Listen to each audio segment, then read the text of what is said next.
Investigation চলছে এবং post-mortem রিপোর্টটা এখনো পাওয়া যায়নি। রিপোর্টটা পেলে তাছাড়াও পুলিশ খোঁজার চেষ্টা করছেন খুবই এবং ওনাদের কথা অনুযায়ী যে ইনভেস্টিগেশন যেদিকে যাচ্ছে ঠিক পথেই যাচ্ছে।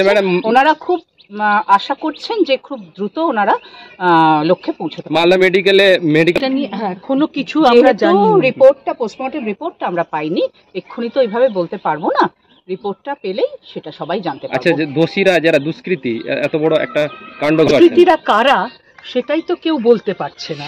যদি আমরা তো ক্লু এবং পুলিশ বারবার চেষ্টা করছে, সবাইকে ইন্টারভিউ করছে, তাদের সঙ্গে কথা চলছে।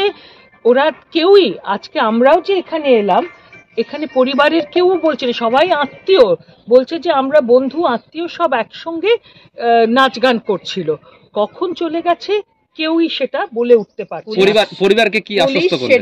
পরিবারকে সেটাই বলেছি যে ডেফিনেটলি আমরা চাই যে শাস্তি হোক, এবং আমরা পুলিশকেও মানে যথেষ্ট ভাবে বলছি যে তারা যেন যত তাড়াতাড়ি ইনভেস্টিগেশন বা তদন্ত করে দোষী সাব্যস্ত করে, কারণ এক্সাম্পলারি শাস্তি দেওয়া দরকার। পুলিশ বলেছেন যে তারা ঠিক পথেই যে এগোচ্ছেন বলে তারা মনে করছেন এবং তারা আস্তে আস্তে তদন্ত গুটিয়েও নিচ্ছেন। সুতরাং আমরা আশা রাখতে পারি যে খুব দ্রুত আমরা দুষ্কৃতীদের কারা দুষ্কৃতী তাদের চিনতে পারবেন পুলিশ এবং আমরা জানতে পারবো এবং তাদের যথাযোগ্য শাস্তির ব্যবস্থা হবে।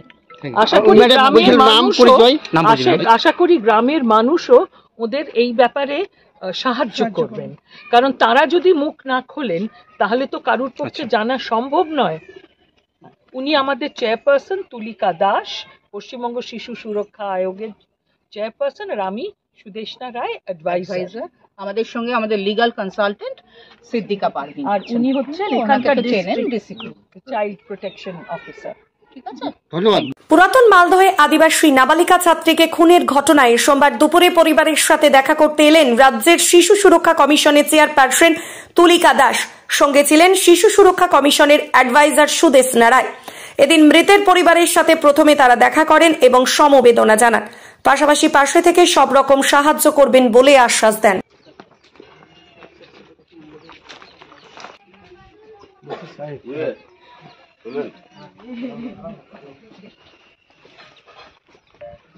আমার একটু ওই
স্পট থেকেই আমি বাদলবাবুকে ফোন করে বললাম আমি লোক পাচ্ছি।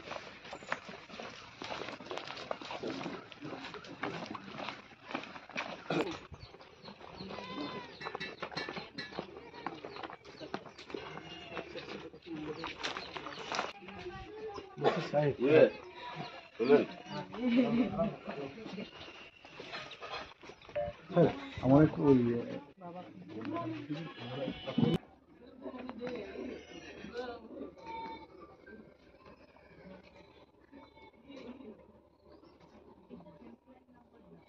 Gurukul Global School. State-of-the-art infrastructures and schooling for students. It goes with the motto, enlightening young minds. We believe every child is special and possesses unique capabilities, talent, and skills. Enjoy